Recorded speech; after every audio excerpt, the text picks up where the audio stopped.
अवधूत चिंतन श्री गुरुदेव दत्त श्री स्वामी समर्थ. माझ्या चॅनलमध्ये तुमचं सगळ्यांचं मनापासून खूप खूप स्वागत, आभार.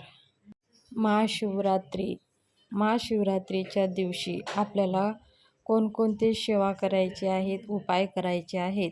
त्याचबरोबर आपल्याला नोकरीसाठी, व्यापार वृद्धीसाठी, धनप्राप्तीसाठी काही असे विशेष उपाय ह्या शिवरात्रीच्या दिवशी केले जातात. बघा, महाशिवरात्री म्हणजे ह्या दिवशी पृथ्वीवर भगवान शिवची स्थापना झाली होती. म्हणजे पहिला शिवलिंग स्थापना झाली होती त्या दिवशी, म्हणजेच महाशिवरात्री म्हणून आपण साजरी करतो. ह्या दिवशी जे काही आपण सेवा उपाय करतो त्या इतर दिवसापेक्षा जास्त त्याचं पुण्य फळ भेटतं आणि आपल्या मनोकामना पूर्ण होतात. आपल्या जीवनामध्ये खूप काही समस्या आहेत, खूप करून काही आपल्याला समस्या सुटत नसेल तर महाशिवरात्रीच्या दिवशी हे उपाय आवर्जून करा. आणि महाशिवरात्रीचं व्रतसुद्धा आवर्जून करायला पाहिजे. महाशिवरात्री व्रत केल्याने आपले सगळे काही दोष आहेत, पाप आहेत, ते नष्ट होतात. आणि महाशिवरात्रीच्या दिवशी आपल्याला जागरण करून भगवान शंकराची सेवा करायची असते, अभिषेक करायचा असते. ते कसं करावे ते व्हिडिओ माझ्या चॅनलवरती येणार आहे. पण आज आपण जाणून घेणार आहोत महाशिवरात्रीच्या दिवशी काही विशेष उपाय करायचे असतात. तर ते उपाय कसे करावे आणि ते उपाय केल्याने आपल्याला कोणकोणते फायदे होणार आहेत ते आज आपण जाणून घेणार आहोत. महाशिवरात्रीच्या दिवशी लवकर आपल्याला उठायचं आहे. लवकर ब्रह्ममुहूर्तामध्ये उठून स्नान करून स्वच्छ पांढरे शुभ्र कपडे परिधान करायचे आहेत. भगवान शंकराला पांढरे कपडे खूप आवडतात, म्हणून आपल्याला आपल्या अंगावर पांढरे शुभ्र कपडे घालायचे आहेत. त्याचबरोबर आपल्याला सूर्याला जल अर्पण करून आपली घरामधल्या जे भगवान शंकराची पिंड असेल आपल्या घरामध्ये, जर घरामध्ये भगवान शंकराची पिंड नसेल, शिवलिंग नसेल, तर घरामध्ये शिवलिंग स्थापना करण्यासाठी अत्यंत महत्त्वाचा हा दिवस आहे.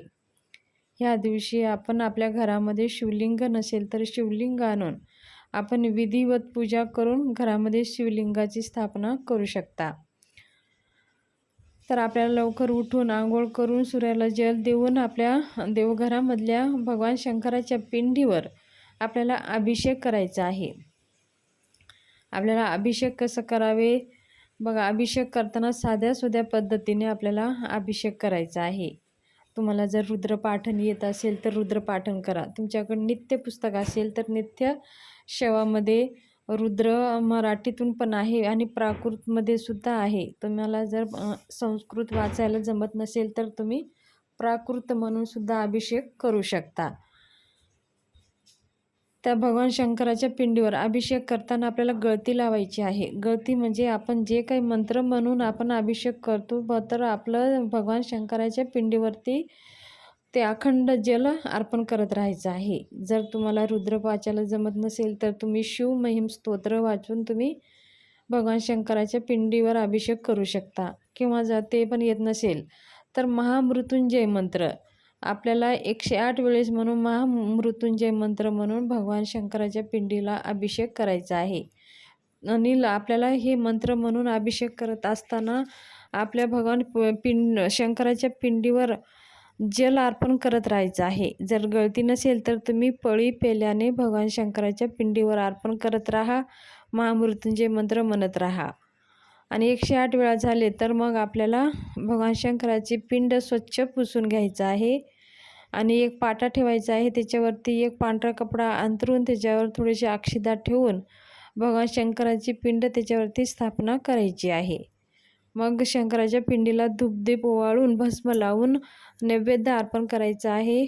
आणि काही जे काही आपल्याकडे हार आहे, फूल आहे, जे सगळं अर्पण करून त्या दिवशी आपल्याला भगवान शंकराची आरती आपल्याला करून घ्यायची आहे. ही आपल्याला साध्या सोप्या पद्धतीने अभिषेक करून पूजा करून घ्यायची आहे. ह्या दिवशी जमेल तितकी भगवान शंकराची सेवा करायची आहे. आपल्याला ह्या दिवशी शिवलीलामृतांचं एक पारायण तुम्ही करू शकता. एक पारण ते जर जमत नसेल तर शिवलीला अमृतामधलं 11वा अध्याय आवर्जून वाचावा.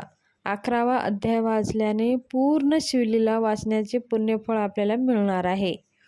म्हणून ह्या महाशिवरात्रीच्या दिवशी आपल्याला 11वा अध्याय पूर्ण ग्रंथ वाचायला जमत नसेल तर 11वा अध्याय आवर्जून वाचावा शिवलीला अमृतामधलं.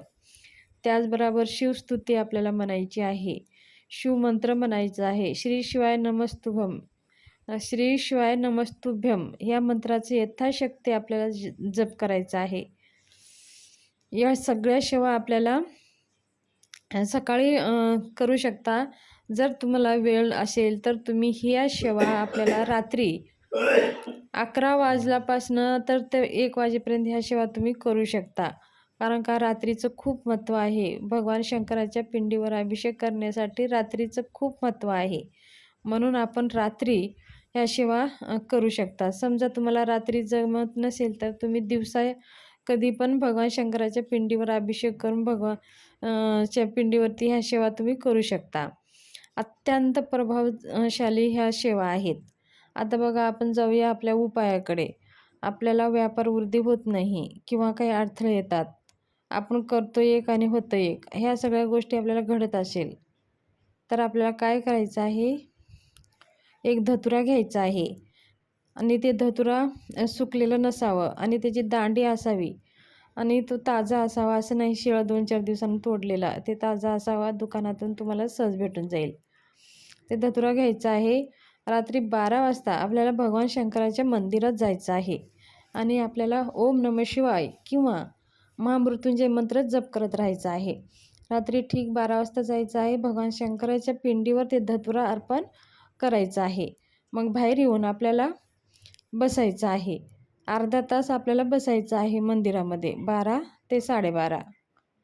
मग आपल्याला बसून श्री शिवाय नमस्तुभ्यम किंवा ओम नमः शिवाय ह्या मंत्राचा यथाशक्ती जप करायचा आहे. किंवा तुम्ही 108 वेळा 108 वेळा म्हणजे 11 माळी तुम्ही जप करू शकता. ओम नमः शिवाय किंवा श्री शिवाय नमस्तुभ्यम किंवा महामृत्युंजय मंत्र किंवा तिन्ही मंत्र तुम्ही जप करू शकता. एक माळ, एक माळ महामृत्युंजय मंत्र, श्री शिवाय नमस्तुभ्यम आणि ह्या सगळ्या मंत्र आपल्याला जप करायचे आहेत 12 ते 12:30 ह्या वेळेमध्ये. 12:30 वाजले की ते धतुरा अर्पण केलेलं आहे, ते धतुरा आपल्याला उचलून घरी येऊन आणायचं आहे आणि आपल्या हातामध्ये ते धतुरा घेऊन आपल्या मनोकामना भगवान शंकराला सांगायचे आहेत की हा उपाय कशासाठी तुम्ही करताय. तुमच्या घरातले जे काही व्यापार वृद्धीविषयी समस्या आहेत, ज्या नोकरीबद्दल समस्या आहेत, धनवृद्धी होत नाही, काही आज अनेक कारणे असतात प्रत्येक मनुष्याच्या जीवनामध्ये. ह्या सगळ्या समस्यापासून आपल्याला मुक्ती भेटण्यासाठी हा उपाय आपण करतोय. तर तो धतुरा घेऊन यायचा आहे आणि तो धतुरा आपल्याला एका लाल कपड्यामध्ये बांधायचा आहे. लाल कपड्यामध्ये बांधून तो धतुरा आपला जो तिथं व्यापार आहे, जिथं आपलं दुकान आहे तिथं बांधून, जसं मुख्य दार आहे तिथं ते धतुरा वरती एखादे असं बांधून ठेवायचं आहे. ते धतुरा लाल कपड्यामध्ये बांधून ते वरती लटकून द्यायचं आहे आणि पुढची महाशिवरात्री येईपर्यंत तो धतुरा तिथंच राहू द्यायचा आहे आणि मग महाशिवरात्रीला तो धतुरा चेंज करायचा आहे आणि दुसरा धतुरा आपल्याला घ्यायचा आहे. तर व्यापार वृद्धीसाठी अत्यंत महत्त्वाची ही आणि महाउपाय आहे. ही सेवा तुम्ही आवर्जून करा. एक धतुरा अर्पण करा आणि ते धतुरा वर्षभर आपल्या मुख्य दरवाजासमोर लटकून ठेवा. त्याचबरोबर दररोज भगवान शंकराच्या मंदिरात तुम्हाला जायचं आहे आणि भगवान शंकराची सेवा आपल्याला करायची आहे. थोडं 1 लोटा पाणी घेऊन जायचं आहे. भगवान शंकराच्या पिंडीला अर्पण करून आपल्याला दररोज एक दिवा लावून भगवान शंकराला विनंती करून यायची आहे. ही सेवा तुम्ही करा, तुमचे सगळे कार्य पूर्ण होतील. तुम्हाला अशक्य त्या गोष्टी शक्य होतील. म्हणजे स्वामीचं एवढं ताकद आहे ह्या सेवेमध्ये. ही सेवा तुम्ही चुकू नका. वर्षातून एकदाच हा मौका भेटतो. स्वामी महाराजसुद्धा भगवान शंकराचेच रूप आहेत. म्हणून स्वामी सेवा केली तरी काय आणि भगवान शंकराची सेवा केली तरी काय, सर्व एकच आहे. म्हणून महाशिवरात्री हे भगवान शंकराला समर्पित दिवस आहे. म्हणून ह्या दिवशी आपल्याला उपवास, व्रत, दान, धर्म करण्याला खूप महत्त्व आहे. म्हणून आपल्याला जेवढे शक्य होईल तेवढं दान धर्म करायचं आहे आणि आपल्याकडून भगवान शंकराची जास्तीत जास्त सेवा करून घ्यायची आहे. तर ही माहिती तुम्हाला शेअर करायची होती. माहिती कशी वाटली, आवडली असेल तर चॅनलला शेअर, सबस्क्राईब, लाईक करा. धन्यवाद. शुभ दिवस जाओ.